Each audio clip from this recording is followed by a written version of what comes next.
नमस्कार दोस्तों, मैं पवन एक बार फिर से स्वागत करता हूं आपके अपने चैनल स्टडी ऊर्जा पे। लास्ट क्लास में हमने देखा रेडियो एक्टिविटी के बारे में कि रेडियो एक्टिविटी क्या होता है। जस्ट उसी से ही रिलेटेड टॉपिक नेक्स्ट आगे बढ़ाते हैं टॉपिक को कि नाभिकीय अभिक्रिया। अब नाभिकीय अभिक्रिया की बात की जाए तो है क्या नाभिकीय अभिक्रिया? वही रेडियो एक्टिविटी। नाभिकीय अभिक्रिया की बात की जाए तो नाभिकीय अभिक्रिया कितनी होती है? नाभिकीय अभिक्रिया दो प्रकार की होती है। पहली होगी नाभिकीय विखंडन अभिक्रिया। इस नाभिकीय विखंडन अभिक्रिया को आप न्यूक्लियर फिजन भी बोल सकते हैं। विखंडन का मतलब किसी भी चीज का टूटना या किसी भी बड़ी चीज का दो या दो से अधिक भागों में विभक्त हो जाना, टूट जाना। ये तो हुई हमारी आम भाषा वाली बात। अब अगर नाभिकीय अभिक्रिया की बात करें तो मान लीजिए कि कोई एक बड़ा नाभिक है या भारी नाभिक है। जब हम क्या करेंगे, इस पर न्यूट्रॉन की बौछार कराते हैं तो ये क्या होगा, हल्के नाभिकों में विभक्त हो जाएगा और टूट जाएगा। जैसे ही हमने क्या करा, जैसे ही हमने भारी नाभिक पर न्यूट्रॉन की बौछार कराई तो ये किस में विभक्त हो गया? दो हल्के नाभिकों में टूट गया। साथ के साथ क्या हुई?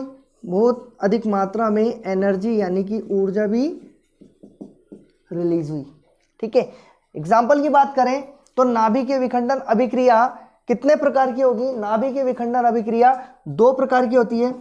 पहली नियंत्रित और दूसरी अनियंत्रित।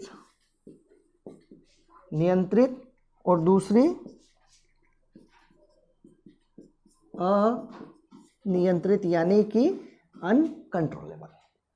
नियंत्रित मतलब जिसको कंट्रोल किया जा सके, अनियंत्रित जिसको कंट्रोल नहीं किया जा सके। ठीक है, तो अगर नाभिकीय अभिक्रिया की बात करें तो आपने पढ़ा होगा कि जब यूरेनियम 235 पर न्यूट्रॉन की बौछार कराई जाती है, फिर से सुनिएगा, जब यूरेनियम 235 पर न्यूट्रॉन की बौछार कराई जाती है तो यूरेनियम दो हल्के नाभिकों बेरियम और क्रिप्टॉन में विभक्त हो जाता है।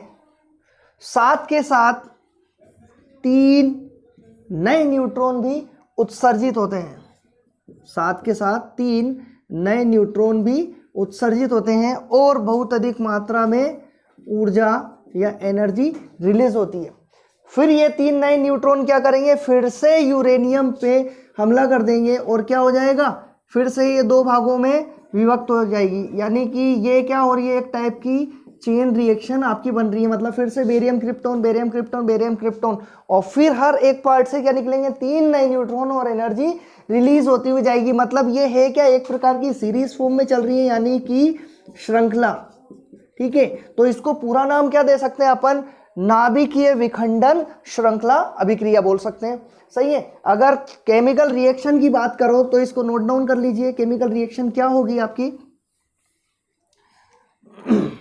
केमिकल रिएक्शन देखिएगा, मैंने क्या बोला? जब यूरेनियम 235 पर 92 यूरेनियम 235 92 यूरेनियम 235 पर क्या करेंगे? हम न्यूट्रॉन की बौछार कराते हैं तो क्या होगा? यूरेनियम किस में टूटता है? बेरियम और साथ के साथ क्रिप्टॉन में।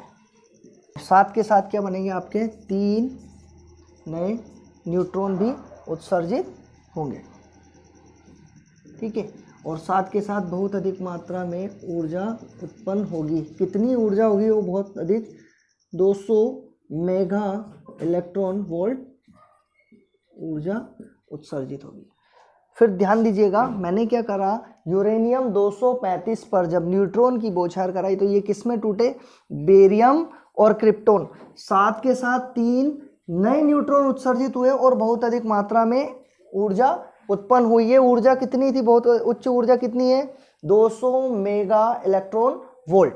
ठीक है, ये फॉर्मेट आगे चलता रहेगा जब तक ईंधन यानी कि फ्यूल खत्म ना हो जाए। एक सीरीज फॉर्म में चल रही है, मतलब यूरेनियम पूरा का पूरा खत्म ना हो जाए और न्यूट्रॉन के उत्सर्जन का जो तरीका होगा वो किस फॉर्मेट में निकलेगा, एक से बने कितने 3, 3 से कितने बने 9, 9 से बने कितने 27, 27 से बने 81, इस फॉर्मेट में आगे न्यूट्रॉन उत्सर्जित होते जाएंगे। तो आपके बात समझ में आ गई होगी कि नाभिकीय विखंडन अभिक्रिया किस टाइप की है। फिर मैंने बोला आपको कि नाभिकीय विखंडन अभिक्रिया कितने प्रकार की, 2 प्रकार की, एक तो अनियंत्रित और दूसरी नियंत्रित। पहले बात करते हैं अपन अनियंत्रित अभिक्रिया की, तो इसी में ही टॉपिक देखेंगे। टॉपिक लिख लें अगला,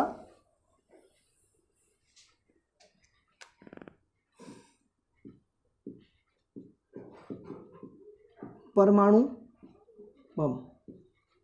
अगर परमाणु बम की बात की जाए तो परमाणु बम किस पे बेस्ड अभिक्रिया है, तो परमाणु बम है क्या, नाभिकीय विखंडन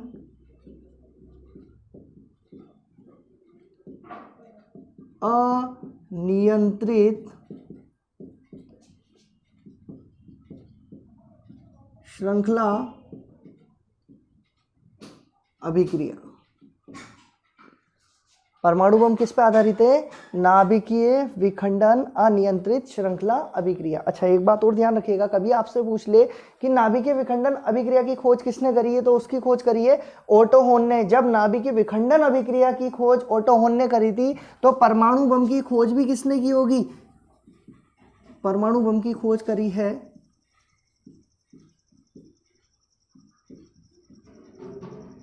ओटो होन और इनके साथी स्ट्रॉसमैन ने। ओटो होन और इनके साथी स्ट्रॉसमैन।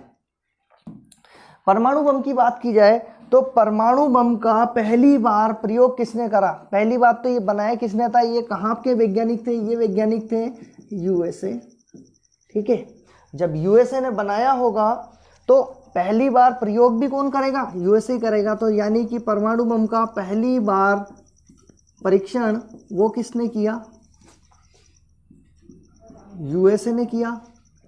कब किया,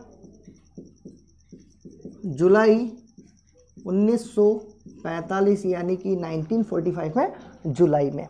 और आपको थोड़ी सी अगर हिस्ट्री का ध्यान है तो ये 1945 का सेशन क्या था, आपके द्वितीय विश्व युद्ध, जिसके द्वितीय विश्व युद्ध के दौरान जैसे ही जापान ने क्या करा था, अमेरिका पर हमला किया, तो बदले में अमेरिका ने क्या करा, परीक्षण तो कर ही चुका था, तो बदले में इन्होंने क्या करा, पहली बार परमाणु बम का प्रयोग भी कर चुका।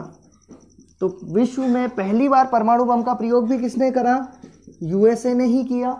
कहाँ पे किया, जापान के शहर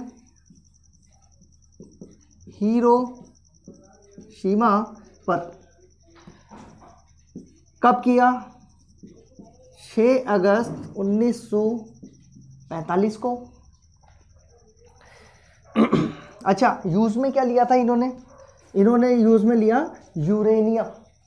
और यूरेनियम की बात की जाए तो ये 92 यूरेनियम 235 का प्रयोग किया था इस वाले परमाणु बम में। अच्छा इसका नाम भी दिया था, ये भी ध्यान रखेंगे, इस परमाणु बम का नाम था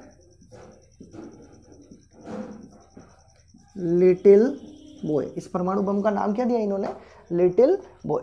इसके अलावा दूसरी बार फिर परमाणु बम का प्रयोग किया, वो भी किसने किया, यूएसए ने ही किया। जापान के शहर किस पर, नागासाकी पर।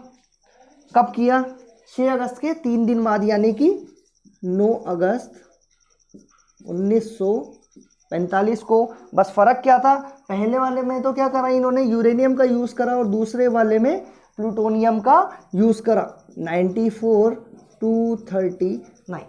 और इस बम का नाम क्या दिया इन्होंने, फैट मैन। चलिए अगर इंडिया की बात करें तो इंडिया ने पहली बार, अच्छा इंडिया ने प्रयोग नहीं किया, केवल क्या कराए, इंडिया ने परीक्षण कराए। तो इंडिया ने पहली बार परमाणु बम का जो परीक्षण है वो कहाँ किया, राजस्थान पोखरण में। प्लेस का नाम क्या था, कहाँ पे किया, राजस्थान के जैसलमेर पोखरण में। और कब किया है, 1974 में। इसके बाद दूसरी बार फिर से परमाणु बम का परीक्षण किया इंडिया ने, वो भी कब किया परीक्षण, ये भी कहाँ किया, पोखरण में। पोखरण कहाँ पर है, जैसलमेर राजस्थान में। और ये कहाँ पे किया, कब किया, 1998 यानी कि 1998 में। तो ये आप हिस्ट्री थोड़ी सी ध्यान रखेंगे परमाणु बम से रिलेटेड कि परमाणु बम का जो कैसी अभिक्रिया है या किस पर बेस्ड अभिक्रिया है परमाणु बम नाभिकीय विखंडन अनियंत्रित श्रृंखला अभिक्रिया है। खोज किसने करी है, ओटो हॉर्न और स्ट्रॉसमैन ने। कहाँ के निवासी थे, यूएसए के। पहली बार परीक्षण किसने किया, यूएसए ने। कब किया, जुलाई 1945। पहली बार प्रयोग यूएसए ने, हिरोशिमा 6 अगस्त 1945। बम का नाम क्या था, लिटिल बॉय। पहले बम का नाम लिटिल बॉय और दूसरे वाले बम का नाम क्या था, फैटमैन। और ये थोड़ा सा ध्यान रखेंगे कि कहाँ पे किया, नागासाकी। मतलब दोनों बार प्रयोग भी किसने करे, यूएसए ने। और पहली बार परीक्षण भी किसने करा, यूएसए ने ही किया है। और इंडिया ने क्या करा है, केवल 2 बार परीक्षण किए। एक तो किया 74 में, दूसरा किया 1998 में। और दोनों ही परीक्षण कहाँ पे किए थे, पोखरण जैसलमेर। और कहाँ है ये जैसलमेर, राजस्थान में। चलिए, नाभिकीय विखंडन अभिक्रिया की बात करें तो इसमें एक अभिक्रिया तो कौन सी हो गई, अनियंत्रित। और दूसरी बात करें नियंत्रित अभिक्रिया। भाई मैंने क्या बोला था, अनियंत्रित का मतलब जिसको कंट्रोल नहीं कर सकते। मतलब अगर आपने एक बार परमाणु बम चालू किया तो क्या आप बंद कर सकते क्या दोबारा, नहीं। अगर वो फूटना चालू हुआ तो फूटता ही जाएगा जब तक वो पूरा का पूरा ईंधन खत्म ना हो जाए। दूसरी अगर बात की जाए तो दूसरी क्या चीज़ है, परमाणु भट्टी, जिसको आप बोलते हैं न्यूक्लियर रिएक्टर। परमाणु भट्टी की बात करें तो परमाणु भट्टी किस पे आधारित है, ये भी क्या है, नाभिकीय विखंडन। लेकिन ये कौन सी है, अनियंत्रित नहीं है, ये है नियंत्रित। नाभिकीय विखंडन नियंत्रित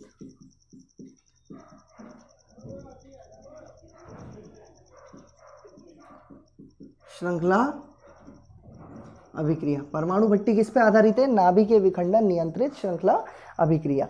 ना परमाणु भट्टी की बात करें तो परमाणु भट्टी की खोज किसने करी है, परमाणु भट्टी की खोज करी है एनरिको फर्मी। कब करी है खोज इसकी, 1946 में। परमाणु भट्टी की बात करें तो परमाणु भट्टी है क्या, जिसको आप न्यूक्लियर रिएक्टर भी बोलते हैं। मतलब न्यूक्लियर पावर प्लांट में काम में आता है ना। परमाणु भट्टी की बात करें तो परमाणु भट्टी में क्या होता है, पहले इसका प्रोसेस थोड़ा सा समझ लें कि इस टाइप से मान लीजिए कोई परमाणु भट्टी है और यहाँ पे कोई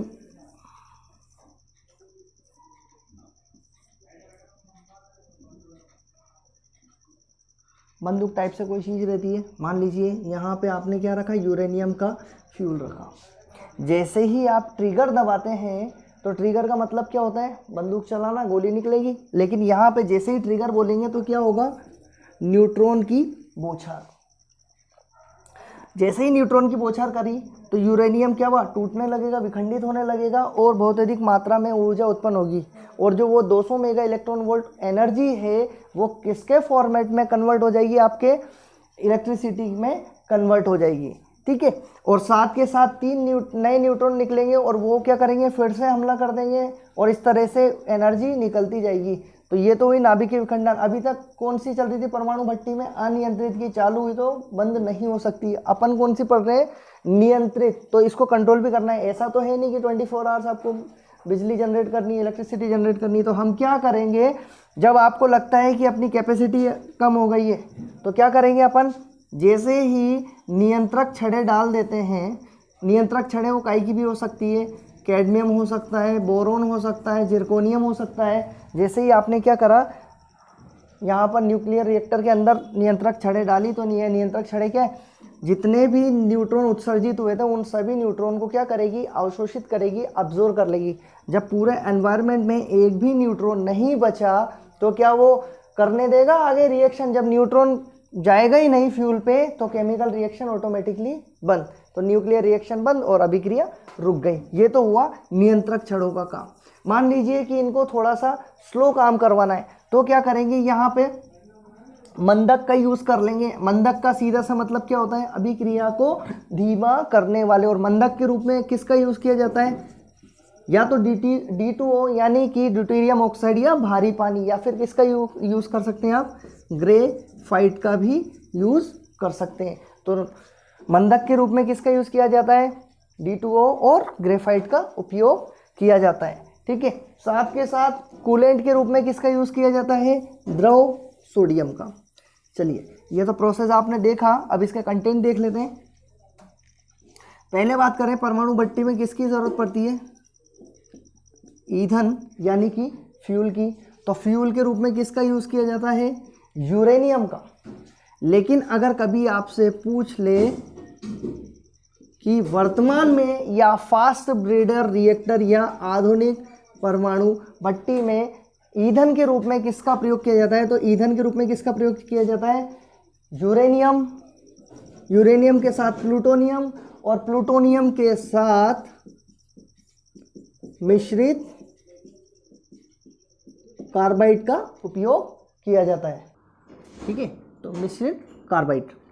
आगे ईंधन के बाद एक और चीज है इसमें,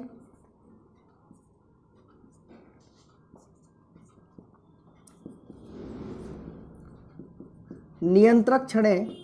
अगर नियंत्रक छड़ की बात करें तो नियंत्रक छड़ के रूप में हमने किसका यूज किया था, या तो कैडमियम की छड़ ले रहे थे, या बोरोन की, या फिर आप जिरकोनियम की छड़ का भी उपयोग कर सकते हैं। नियंत्रक छड़ों का उपयोग क्या है, ये क्या करती है, फास्ट ब्रीडर रिएक्टर के अंदर जो बचे हुए शेष न्यूट्रॉन हैं वो सभी न्यूट्रॉन को क्या करती है, न्यूट्रॉन को अवशोषित करती है। ये छड़ें क्या करती हैं, न्यूट्रॉन को अवशोषित करती हैं। नियंत्रक छड़ के बाद अगर बात की जाए किसकी, मंदक की। मंदक का सीधा सा मतलब क्या होता है, अभिक्रिया को धीमा करने वाले। मतलब मंदक के रूप में किसका यूज कर सकते हैं आप, भारी पानी, गुरुजल, हैवी वाटर, या रासायनिक नाम होगा इसका ड्यूटेरियम ऑक्साइड, या फिर इसकी जगह किसका यूज किया जा सकता है, ग्रेफाइट का भी उपयोग किया जा सकता है। और ये मंदक क्या करते हैं, ये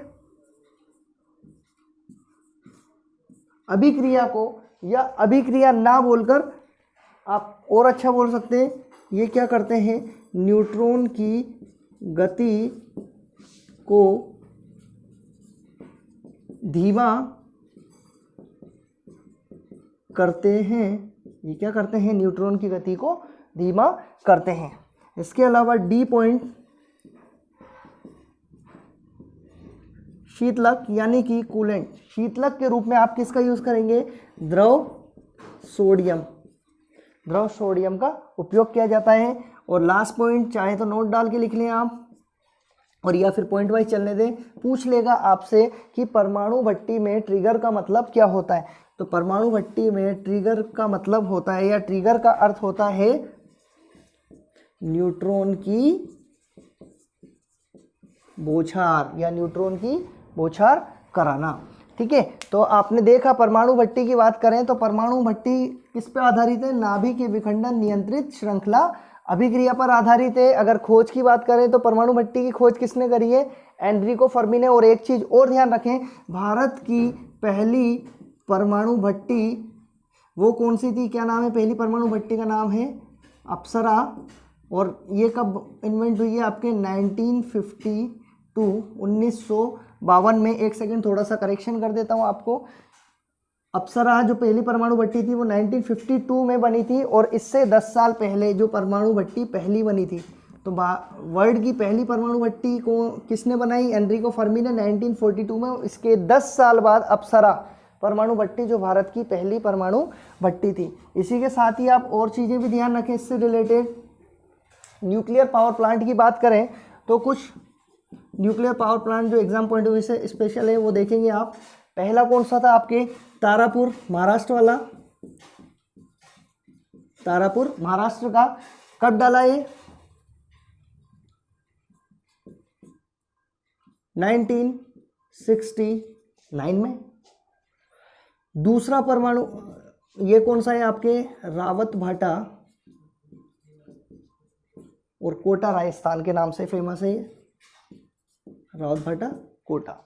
ये डाला है आपके 1973 में। इसके अलावा दो पावर प्लांट और ध्यान रखेंगे, एक तो है नरोरा, ये आपके हैं गुजरात में। इसके अलावा एक आप कलपक्कम का जरूर ध्यान रखेंगे, कलपक्कम जो वाला पावर प्लांट है ये कहाँ पे? आपके तमिलनाडु में, तो ये भी ध्यान रखिएगा, कलपक्कम तमिलनाडु। ठीक है, तो ये आपने देखा परमाणु भट्टी। तो नाभिकीय विखंडन जो अभिक्रिया थी इसमें दो आई आपकी, एक तो नियंत्रित, दूसरा अनियंत्रित। अनियंत्रित में तो था एग्जाम्पल के तौर पे परमाणु बम, और नियंत्रित अभिक्रिया का उदाहरण में क्या जाएगा? आपके परमाणु भट्टी। और ये भी ध्यान रखेंगे, क्वेश्चन अच्छे हैं कि एनरिको फर्मी जिन्होंने परमाणु भट्टी की खोज करी है, कब? 1942 में। और 1952 में भारत की पहली परमाणु भट्टी जिसका नाम क्या था? अप्सरा। ठीक है, साथ के साथ ये न्यूक्लियर पावर प्लांट भी ध्यान रखेंगे कुछ, जैसे प्लेस पूछ ले कभी आपसे कि तारापुर वाला जो प्लांट है कब डला, कहाँ पर है तारापुर, या रावत भाटा वाला कहाँ है? नरोरा गुजरात और कलपक्कम तमिलनाडु। ठीक है, तो आगे नेक्स्ट सेकंड टाइप आपने देखा था नाभिकीय विखंडन अभिक्रिया के बाद सेकंड टाइप कौन सा आ जाएगा आपका? नाभिकीय संलयन अभिक्रिया, या आप इसको बोल सकते हैं न्यूक्लियर फ्यूजन। ठीक है,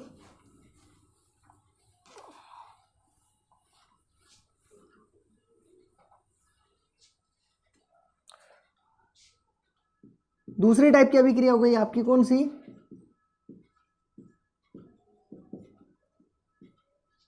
नाभिकीय संलयन अभिक्रिया। नाभिकीय संलयन अभिक्रिया या न्यूक्लियर फ्यूजन। संलयन का मतलब किसी भी चीज का संलयित होना या जुड़ना। पहले सिंपल भाषा में हम समझेंगे कि मान लीजिए कोई दो हल्के नाभिक हैं जिनको high temperature and high pressure के द्वारा क्या करा?